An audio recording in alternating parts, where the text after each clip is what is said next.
Hello மக்களே, பொதுவாகவே நாம் எல்லாருமே ஏதாவது ஒரு பக்கம் ரோட்டில் நடந்து போகக்குள்ள ஏதாவது டிச்சு ஓப்பன் ஆகி இருந்தாலோ அல்லது ஏதாவது ஒரு சாக்கடை ஓப்பன் ஆகி லீக் ஆகிட்டு இருந்தாலோ நம்ம ஊரில் அது இருக்கட்டும் இல்லை சிட்டிலே ஆகட்டும் நம்ம எல்லாருமே மூக்கு பொடிச்சுக்கிட்டு தூரமாக தள்ளி நடந்து போவோம். ஆனால் அப்படி லீக் ஆகிற இடத்த போயிட்டு க்ளீன் பண்ணுறவங்கள அல்லது அவங்கள என்னைக்காவது நீங்கள் கவனித்து பார்த்துருக்கீங்களா? அவங்களால மட்டும் எப்படி அவ்வளோ தூரம் போயிட்டு கீழே இறங்கி உள்ளே இறங்கி வரையுமே சுத்தம் பண்ண முடியுது? அவங்களோட நிலைமை, அவங்களோட வாழ்க்கையை பற்றி என்னைக்காவது ஒரு நாளாவது யோசிச்சு பார்த்துருப்பீங்களா? நம்ம இந்தியாவில் இந்த உலகத்தில் லார்ஜஸ்ட் 5th எக்கானமியாக இருந்தும் டிஜிட்டல் எக்கானமின்னு சொன்னாலும் டிஜிட்டல் இந்தியான்னு சொன்னாலும் நம்ம இந்தியாவில் இன்னமும் இந்த மேனுவல் ஸ்கேவேஜிங், அதாவது மனிதர்களோட கழிவுகளை மனிதர்களே அள்ளுவதும் அண்ட் அது மட்டும் இல்லாமல் அதனால் ஏற்படுற இறப்புகளும் இன்னும் வரையும் நம்ம நாட்டை விட்டு போகலான்னு சொன்னால் நம்புவீங்களா? அதுவும் இந்த ஏஐ இருக்க காலத்தில், எல்லாமே ரோபோட்டிக்ஸாக மாறிட்டு இருக்க காலத்தில் இன்னும் வரையும் கூட இந்த சம்பவங்கள்லாம் நம்ம நாட்டில் நடந்துக்கிட்டு தான் இருக்குது. இதுலேயே குறிப்பாக இன்னொரு முக்கியமான ஃபேக்டர் சொல்லட்டுமா? நம்ம இந்தியாவிலேயே சோசியோ எக்கனாமிக், அதாவது பொருளாதாரம் மற்றும் சமுதாய அடிப்படையில் ரொம்ப வேகமாக வளர்ந்துட்டு இருக்க ஒரு ஸ்டேட்னு நம்ம தமிழ்நாடு. நம்பர் 1 ஸ்டேட் நம்ம தமிழ்நாடு நல்லா பெருமையாக சொல்லிட்டு இருக்கேன். நம்ம நாடு தான், அதாவது தமிழ்நாடு 1993 இருந்து 2022 ஆண்டு வரையும், அதாவது கழிவுநீரை சுத்தம் செய்ய போனவங்க அல்லது செப்டி டேங்க் சுத்தம் செய்ய போனவங்க மொத்தம் தமிழ்நாட்டில் 218 பேர் இறந்திருக்காங்க. 2வது இடத்துல இருக்கிறது குஜராத், 136 பேர் இறந்திருக்காங்க. எஸ், நம்ம இதை ஒத்துக்கிட்டே தாங்க ஆகணும். 1993 இருந்து நம்ம தமிழ்நாட்டில் இருந்து தான் அதிகமாக கழிவுநீரை சுத்தம் செய்ய போனவங்களோ அல்லது செப்டி டேங்கை சுத்தம் செய்ய போனவங்க இறந்த மாநிலம் நம்பர் 1 இடத்துல இருக்குது. அதுவும் நம்ம தமிழ்நாடு தான். நீங்கள் மாதத்துக்கு ஒரு டைம் அல்லது வாரத்துக்கு ஒரு டைமாவது இதை நீங்கள் நியூஸ்லலாம் கேள்விப்படலாம். விஷவாயு தாக்கி ஒரு பலி, 20 பலி, கழிவுநீரை சுத்தம் செய்ய போனவங்க இத்தனை பேர் பலிங்கிற நியூஸ் எல்லாம் கேள்விப்பட்டிருப்போம். ஆக்சுவலாக இந்த பிரச்சனைங்கிறது நம்ம தமிழ்நாட்டில் மட்டும் இல்லைங்க, நம்ம இந்தியா முழுக்க இருந்துகிட்டு இருக்கு. இந்த உலகமே ஒரு விஷயம் மேனுவல் ஸ்கேவேஜிங் அப்படிங்கிற ஒரு விஷயம் இன்ஹியூமன் ஆக்டிவிட்டி, அது மனிதர்களுக்கு எதிரானது. இந்த மாதிரி செயல்கள்லாம் செய்யறதே ரொம்ப மனுஷனுக்கு அவமதிக்கிறதனம் அப்படிங்கிற மாதிரிலாம் எவ்வளோ இருந்தாலும் வெவ்வேறு டெக்னாலஜி மற்றும் எக்கனாமிக்கலாக வளர்ந்த நாடுகள், நம்மளோட சின்ன நாடுகள் கூட இந்த விஷயத்தில் ரொம்பவே கேர்ஃபுல்லாக எல்லாத்துலேயும் மெக்கனைஸ்டாக மாற்றிக்கிட்டு இருக்காங்க. ரோபோட்ஸை யூஸ் பண்ணிட்டு இருக்காங்க. என்னென்னமோ டெக்னாலஜி கொண்டு வந்துட்டாலும் நம்ம இந்தியாவை விட்டு போகாத ஒரு அழுக்கா இன்னும் வரையும் நம்ம நாட்டில் இது மிகப்பெரிய பிரச்சனையாக இருந்துட்டு இருக்குங்க. நம்ம இந்தியாவை எடுத்து பார்த்துட்டிங்கன்னா மொத்தத்தில் 1993 இருந்து 2022 வரையுமே சுமார் 971 பேர் இறந்ததா சென்ட்ரல் கவர்மெண்ட் டேட்டா சொல்லுது. இத்தனை பேர் இறந்ததுக்கான காரணம் மேனுவல் ஸ்கேவேஜ் கிடையாது. அவங்க கழிவுநீர் சுத்தம் செய்ய போகும்போதோ அல்லது செப்டி டேங்கை சுத்தம் செய்ய போதோ அங்கே விஷவாயு தாக்கி அங்கே இருக்க அந்த காரணத்தினால இறந்துட்டாங்கன்னு தான் சொல்கிறாங்க. இது மேனுவல் ஸ்கேவேஜிங்கில் லிஸ்ட்டில் எடுத்துக்க மாட்டாங்க. ஏன்னா நம்மளோட கான்ஸ்டிடியூஷன் ஆஃப் இந்தியாவில் மேனுவல் ஸ்கேவேஜிங்கிறதுக்கு ஒரு டெஃபினேஷன் இருக்குது. அந்த டெஃபினேஷன் படி பார்த்துட்டிங்கன்னா இந்த டெத்ஸ் எல்லாமே மேனுவல் ஸ்கேவேஜ் கீழே வராத காரணத்தினால நம்ம சென்ட்ரல் கவர்மெண்ட் என்ன சொல்லுதுன்னா, கடந்த ஒரு 2-3 வருடங்களாகவே நம்ம நாட்டில் மேனுவல் ஸ்கேவேஜிங்னால யாரும் இறக்கல, இந்த மாதிரி செப்டி டேங்க் க்ளீன் பண்ண போய் தான் இறந்துருக்காங்கன்ற மாதிரியான இந்த டேட்டாஸ்லாம் சொல்லுது. இதுலேயும் எனக்கு என்ன ஆச்சரியமா பட்டுச்சுன்னா 2017 to 2022 மட்டும் சுமார் 400க்கும் மேற்பட்டவர் கழிவுநீர் சுத்தம் பண்ற போகும்போது இறந்திருக்காங்களாம். அந்த 400 பேர்த்துல 61 பேர் உத்தரப்பிரதேசத்தில் இறந்திருக்காங்க. 56 பேர் நம்ம தமிழ்நாட்டில் இறந்திருக்கிறதா ஒரு டேட்டா சொல்லுதுங்க. இந்த டேட்டா படி பார்த்துட்டீங்கன்னா நம்ம தமிழ்நாடு 2வது இடத்துல இருக்கு. அது 1993 எடுத்து பார்த்துட்டீங்கன்னா நம்ம தமிழ்நாடு தான் இந்த இறப்புல முதல் இடத்துல இருக்குது. இது அதிகம் இறந்து போறவர்கள்லாம் யாரா இருக்காங்கன்னு பார்த்துட்டீங்கன்னா தினக்கூலி தொழிலாளர்களாக தான் மேக்சிமம் இருப்பாங்களாம். ஏன்னா தம்பி, இவ்வளோ காலமா இப்படிப்பட்ட ஒரு கொடுமையான சம்பவம் நம்ம நாட்டில் இருந்துட்டு இருக்கு. அப்போ இதுக்கான சட்டம்லாம் என்ன சொல்லுது அப்படின்னு யோசிச்சிங்கன்னா, எஸ், 1993லயும் சரி 2013லயும் சரி 2 டைம் இந்த மாதிரியான மேனுவல் ஸ்கேவேஜிங், அதாவது மனித கழிவுகளை மனிதனை அகற்றுவதாகட்டும் அல்லது இந்த மாதிரி சீவேஜ் சிஸ்டத்தில் போயிட்டு மனிதர்களை ஒர்க் பண்ணுறதுக்கு ரூல்ஸ் அண்ட் ரெகுலேஷன்ஸும் அண்ட் கம்ப்ளீட்டாக மேனுவல் ஸ்கேவேஜிங்கை பேன் பண்ணியிருக்காங்க நம்ம இந்தியாவோட. பட் ஸ்டில் 2013 பேன் பண்ணியும் இன்னமும் இந்த இறப்புகள்லாம் கண்டினியூ ஆகிட்டு தான் இருக்குது. இதுலேயே இன்னும் ஒரு முக்கியமான விஷயம் என்னன்னா, இவங்களெல்லாம் மேம்படுத்துறதுக்கு நிதி ஒதுக்குது நம்ம கவர்மெண்ட் வருஷம். அண்ட் அது மட்டும் இல்லாமல் அவங்களுக்கான ஸ்கில்ஸை மேம்படுத்தி அவங்களுக்கு வேற ஒரு தொழிலுக்கு மாற்றுறதுக்கும் பிஸ்னஸ் பண்ணுறதுக்கான பண உதவி தரதும் அந்த மாதிரியான விஷயங்கள் நிறைய இருந்துமே அது கரெக்டாக நம்ம நாட்டில் மேனுவல் ஸ்கேவேஜிங் பண்ணுறவங்க எல்லாத்துக்கும் போய் சேருதான்னு கேட்டால் அது கண்டிப்பாக நம்ம நாட்டில் நடக்கிறது இல்லை. சுப்ரீம் கோர்ட் லா எல்லாமே இந்த மாதிரியான சட்டத்தை கொண்டு வரும் போதே இன்னொரு விஷயத்தையும் சொன்னது.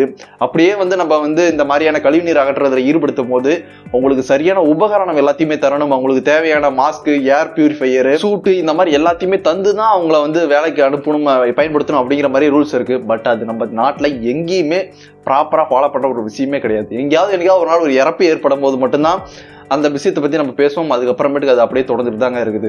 அண்ட் அது மட்டும் இல்லைங்க, இந்த மாதிரியான வேலைகளை ஈடுபடுத்துகிற பிரைவேட் கான்ட்ராக்டாக இருந்தாலும் சரி, எந்த நபராக இருந்தாலும் சரி, கவர்மெண்ட் கான்ட்ராக்டாக இருந்தாலும் சரி, அவங்களுக்கு தண்டனையும் நம்ம கவர்மெண்ட்டில் இருக்குது. 2 லட்சம் ஃபைன்ல இருந்து வந்து 2 வருஷம் ஜெயில் வரையுமே கொடுக்குறாங்க. திருப்பி அதே தப்பு பண்ணா வந்து அதுக்கு மேலேயும் தண்டனை கொடுக்கறதுக்கு நம்ம சட்டத்தில் இடம் இருக்கு. பட் எந்த அளவுக்கு எஃபெக்டிவா இருக்கான்னு கேட்டா அதுதான் கிடையாது. இன்னும் வரையும் இந்த MS ஆக்ட் கீழே பார்த்தீங்கன்னா சுமார் 616 கேசஸ்க்கு மேல வந்து ரிஜிஸ்டர் ஆயிருக்கான். ஆனா அதுல கன்வீட் பண்ணது வந்து ஒரே ஒரு கன்விஷன் மட்டும் தான் நடந்திருக்கான். அதனாலே தான் இந்த தப்புகள் வந்து திரும்ப திரும்ப நடக்கிறதா வந்து சில ஆர்டிகல்ஸ் எல்லாம் நான் படிச்சேங்க. இதுக்கெல்லாம் பின்னாடி வந்து யார் இருக்கா அப்படின்னு பார்த்தா நம்ம நாட்டுல இதுலயும் ஜாதி தாங்க வருது. இந்த மாதிரியான வேலைகள்லாம் செய்யறவங்க யாரா இருக்காங்கன்னு பார்த்துட்டா குறிப்பிட்ட ஒரு சமூகத்தை சேர்ந்தவங்களா தான் இருக்காங்க. அவங்களதான் நம்ம நாட்டுல வந்து அதிகமா இந்த மாதிரி வேலைகள்லாம் செய்யறாங்களாம். அதற்கு காரணம் நம்ம சாதி ரீதியா வந்து அவங்கள ஒரு மாதிரி ஒதுக்குறதும் அவங்களுக்கான வேலைகள் இதுதான் அப்படிங்கிற மாதிரியான பாக்குறதும் டிஸ்கிரிமினேஷன் இருக்கிறது தான் இதுக்கு முக்கியமான காரணமா சொல்றாங்க. சென்ட்ரல் கவர்மெண்ட் எடுத்த டேட்டா படி பாத்துட்டீங்கன்னா இந்த மாதிரி அவங்களுக்கான சலுகைகள்லாம் தரதுக்கு வந்து சென்ட்ரல் கவர்மெண்ட் எடுத்த டேட்டா 2013 2018 எடுத்திருக்காங்க. அதுல சுமார் 58,000க்கும் மேற்பட்ட மேனுவல் ஸ்கேவெஞ்சர்ஸை கண்டுபிடிச்சிருக்காங்க. அவங்களுக்கு வந்து இந்த மாதிரியான ஸ்கில்ஸ் டெவலப் பண்றதும் பண உதவிகள் பண்றதும் செஞ்சுட்டு தான் இருக்காங்க. அதுல சுமார் 40,000க்கும் மேற்பட்டவர் வந்து தலித் சமூகத்தை சேர்ந்தவங்களா இருக்காங்கன்னு வந்து அந்த ரிப்போர்ட் சொல்லுது. ஆனா இந்த 58,000ங்கிறது வந்து கவர்மெண்ட் சொன்ன டேட்டா தாங்க. ஆனா அன்அஃபிஷியலா பாத்துட்டீங்கன்னா இல்ல அல்லது கணக்கு எடுக்காம பாத்துட்டீங்கன்னா இல்ல அண்டர் கவுண்டட் அண்டர் எஸ்டிமேட் எல்லாம் பாத்துட்டீங்கன்னா கிட்டத்தட்ட 1 மில்லியன் கிட்ட வரும்னு சொல்றாங்க. இன்னொரு பிரைவேட் ரிப்போர்ட் என்ன சொல்றதுன்னா 7 லட்சத்துக்கும் மேற்பட்ட மேனுவல் ஸ்கேவெஞ்சர்ஸ் வந்து நம்ம நாட்டில் இருக்க வாய்ப்பு இருக்குன்னு சொல்றாங்க. அத்தனை பேத்துக்கு வந்து உதவி கொண்டு போய் சேர்க்கறது இல்ல சரியா அப்படி இல்லைன்னும் சில மாதிரியான குறைகள் வந்துட்டு தாங்க இருக்குது. இதை பத்தின நிறைய டாக்குமெண்ட்ரிஸ் நானுமே பார்த்துட்டு அவங்க எல்லாருமே மேக்ஸிமம் சொல்றது பாத்துட்டீங்கன்னா வந்து வேலைக்கு வந்து அவங்களை கூப்பிடுறவங்க கூட இந்த மாதிரி வேலைக்கு வந்து மத்தவங்களை யாரும் கூப்பிடுறது இல்லை, இவங்களதான் போய் கூப்பிடுறாங்க அப்படிங்கிற மாதிரி டாக்குமெண்ட்ரிஸை பார்த்தேன். எனக்கு வந்து இது நம்பவே முடியலங்க. இன்னமும் நம்ம நாட்டுல இந்த மாதிரியான டிஸ்கிரிமினேஷன் இந்த விஷயத்துல முக்கியமா நடந்துட்டு இருக்கிறதுங்கிறது நம்ம நாட்டுல ரொம்பவே அசிங்கமான ஒரு விஷயங்க. இதுல நம்ம கவனிக்க வேண்டிய இன்னொரு விஷயம் என்னன்னா இத்தனை பேர் இறக்குறதுனால அது நியூஸா வந்து நம்ம எல்லாத்துக்கும் தெரியுது. இந்த மாதிரி சானிடைசேஷன் ஒர்க்கர்ஸ் எல்லாருமே சரி இந்த மாதிரியான ஒர்க்குக்கு போறவங்களும் சரி அவங்களுக்கு ஹெல்த் இன்ஃபெக்ஷன்றது ஹெல்த் ரொம்பவே பாதிக்கப்படுறதுங்கிறது அன்னோட்டிஸ்டாவே இருக்கு. அது நம்ம யாருக்குமே தெரிய போறது கிடையாது. எவ்வளவோ அவங்க குடும்பத்துக்கும் சரி அவங்களுக்கும் சரி நிறைய பாதிப்புகள் நிறைய நோய்கள் வரதுக்கும் வாய்ப்பு இருக்குது. அப்ப இதெல்லாம் சரி பண்றதுக்கு என்னப்பா பண்றதுன்னு யோசிக்கிறீங்களா? நம்ம சரி பண்றது மட்டும் இல்லைங்க, சில தப்பெல்லாம் திருத்த வேண்டியதும் இருக்கு. அதுல முக்கியமான விஷயம் வந்து நம்ம நாட்டுல வந்து பிளான்டு சிட்டின்னு எதுவுமே கிடையாது. அதாவது பிளான்டு ட்ரைனேஜ் அண்ட் சீவேஜ் சிஸ்டம்ங்கிறது ஒழுங்குமுறையா இந்த நாட்டுல எந்த சிட்டிலையுமே அதிகமா கிடையாது. சென்னை எடுத்துக்கோங்க, மழை பெஞ்சா வந்து ஏன் டக்குன்னு வந்து எல்லா இடத்துலயுமே ஃபில் ஆகுது, சரியான ட்ரைனேஜ் சிஸ்டம் இல்லைன்னு வந்து கவர்மெண்ட் ரிப்போர்ட்டே இன்னொரு ரிப்போர்ட்டும் சொல்லியிருந்தது. நான் அதை பத்தி தனியாவே ஏற்கனவே ஒரு வீடியோ போட்டிருக்கேன். ஏன் வந்து சென்னையில வந்து மழை பெஞ்ச தண்ணி நிக்குதுன்றதுக்காக. அதுக்கு வந்து அன்ரெகுலேட்டட் வந்து ட்ரைனேஜ் சிஸ்டம்னு தான் ஒரு காரணம்னு சொல்றாங்க.